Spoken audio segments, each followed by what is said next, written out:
குர்கிராமில் உள்ளது காசன். சம்பவத்தன்று வழக்கம் போல அந்த ஊர் சுறுசுறுப்பாக இயங்கிக் கொண்டிருக்கிறது. காலை 8:30 மணி இருக்கும். சவுகான் புட் ஹவுஸ் கடைக்கு முன்னால் ஊர்க்காரர்கள் சிலர் அமர்ந்து பேசிக் கொண்டிருந்தனர். அப்போது அங்கு வந்த 2 பேர் திடீரென ஒருவரை குறிவைத்து துப்பாக்கியால் சரமாரியாக சுட்டுவிட்டு தப்பி சென்றிருக்கிறார்கள்.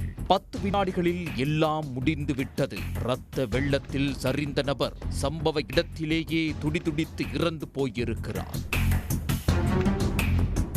தகவல் கிடைத்த அடுத்த சில நிமிடங்களில் IMT மானேசர் போலீசார் மற்றும் தடயவியல் நிபுணர்கள் சம்பவ இடத்திற்கு விரைந்து வந்து ஆய்வு செய்திருக்கிறார்கள். போலீசாரின் முதற்கட்ட விசாரணையில் கொல்லப்பட்டது 55 வயதான சுந்தர் ஃபௌஜி என்று தெரிய வந்துள்ளது. இவர் ஒரு முன்னாள் NSG கமாண்டோ. ஆனால் அதைவிட முக்கியமான ஒரு அடையாளம் அவருக்கு உள்ளது. சுந்தர் ஒரு கொலை குற்றவாளி. 2018ஆம் ஆண்டு முன்னாள் ஊராட்சி தலைவரான பகதூர் என்பவரை கொலை செய்த வழக்கில் சுந்தருக்கு ஆயுள் தண்டனை விதிக்கப்பட்டிருந்தது. கிட்டத்தட்ட 8 ஆண்டுகளாக சிறையில் இருந்த சுந்தர் தனது மகளின் திருமணத்திற்காக 70 நாட்கள் பரோலில் ஊருக்கு வந்திருந்தார். ஏப்ரல் 20ஆம் தேதி மகளின் திருமணத்தை வெகு விமரிசையாக நடத்தி முடித்திருந்தார். இந்த சூழலில்தான் அவர் சுட்டுக் கொல்லப்பட்டிருக்கிறார். இந்த கொடூரத்தை செய்தது யாராக இருக்கும் என்று போலீசார் தீவிர விசாரணை நடத்த வேண்டிய அவசியம் எதுவும் ஏற்படவில்லை.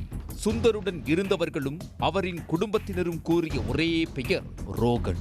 20 வயதான இந்த ரோகன் வேறு யாரும் இல்லை. 2018ஆம் ஆண்டு சுந்தர் கொலை செய்த பகதூரின் மகன். ஆம், தந்தை கொலைக்கு மகன் பழி தீர்த்திருக்கிறார். ஒரு காலத்தில் சுந்தரும் பகதூரும் மிக நெருங்கிய நண்பர்கள். இருவருமே ராணுவத்தில் பணியாற்றி ஓய்வு பெற்றவர்கள். ஆனால் அந்த காலம் அந்த நட்பை 2 கோடி ரூபாய் கொடுக்கல் வாங்கல் பிரச்சனை மூலம் பகையாக மாற்றியுள்ளது.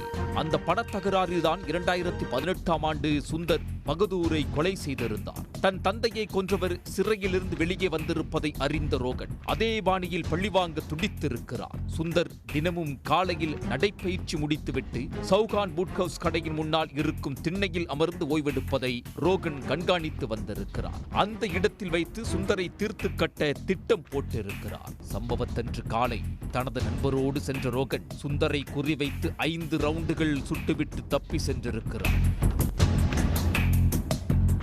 இந்த சம்பவம் தொடர்பாக வழக்கு பதிவு செய்த போலீசார் தப்பி ஓடிய ரோகனையும் அவரது கூட்டாளியையும் பிடிக்க 5 தனிப்படைகள் அமைத்து தேடி வருகின்றனர்.